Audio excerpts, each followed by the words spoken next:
என்ன பார்ட்னர் சடனா இங்க வர சொல்லிருக்கீங்க? அட சடனெல்லாம் இல்லம்மா, நம்ம லைஃப்க்கு ஒரு சாலிடான ஒரு டிசிஷன் எடுத்திருக்கேன். நம்ம ஓஎம்ஆர்ல ஒரு ப்ராப்பர்ட்டி பார்த்துருக்கேன், அதனாலதான். என்னது ஓஎம்ஆர்ல நம்ம லேண்ட் வாங்க போறோமா? என்னங்க நீங்க காமெடி பண்ணிட்டு இருக்கீங்க? நம்ம ஓஎம்ஆர்னு எடுத்துக்கிட்டாலே எல்லாமே வந்து 1 crore மேலதான் இருக்கு. நம்ம எங்கேயாச்சும் இங்கேயே சின்னதா ஏதாச்சும் நம்ம பட்ஜெட்ல கிடைக்கிற மாதிரி வாங்கிக்கலாம் வாங்க. அது நீ நினைக்கிற மாதிரிலாம் இல்லம்மா, அதுவும் ஓஎம்ஆர்ல ஆன் ரோட்ல இருந்து 100 மீட்டர், அதுவும் 100 மீட்டர் பஸ் ஸ்டாப் வேற. ரேட் சொன்னீங்க நீயே ஷாக் ஆயிடுவேன்.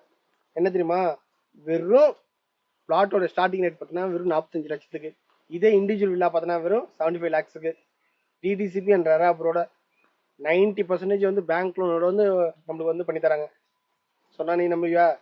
அதுக்குதான் உன்னை கூப்பிட்டுருக்கேன். என்னங்க சொல்றீங்க? உண்மையாதான் சொல்றீங்களா? அப்ப நம்மளோட ப்ரொஃபைல் வந்து நல்லா இருக்குன்ற பட்சத்துல அப்ப நம்ம 90% வரைக்கும் பேங்க் லோன் போய்க்கலாமா? நம்ம கையில அப்போ டவுன் பேமெண்டா ஜஸ்ட் ஒரு 10% இருந்தாலே போதுமா? ஆமாமா, டவுன் பேமெண்ட் எவ்வளவு பாத்தீங்கன்னா வெறும் லேண்டுக்கு வந்து பாத்தீங்கன்னா ஜஸ்ட் ஒரு 5 lakhs இருந்தா போதும். இதே தனி வீட்டுக்கு பாத்தீங்கன்னா வந்து 9 lakhs இருந்தாலே போதும். நம்ம இந்த இடத்துல வந்து ஒரு லேண்டோ ஒரு வீடியோ கூட வந்து வாங்கிக்கலாம். என்னங்க சொல்றீங்க? உண்மையாதான் சொல்றீங்களா? அப்ப நான் சைட்ல தான் இருக்கேன். இப்பவே வந்து சைட்ல ஃபுல்லா வந்து டீட்டெயில் எல்லாமே விசாரிச்சுட்டு நியர்பைல நம்ம குழந்தைங்களுக்கு ஸ்கூல்ஸ் காலேஜஸ் எல்லாமே கொஞ்சம் பக்கத்துல இருக்கா அப்படின்னு சொல்லிட்டு இப்பவே நம்ம வந்து புக் பண்ண போலாம் வாங்க. நாங்களும் புக் பண்றோம், நீங்களும் வந்து நம்ம சைட்டை வந்து பாருங்க, உங்களுக்கே பிடிக்கும். இன்னொரு வீடியோல பார்க்கலாம். பை. மறக்காம நம்மளோட சேனலை சப்ஸ்கிரைப் பண்ணிட்டு ஃபாலோவே பண்ணிக்கோங்க.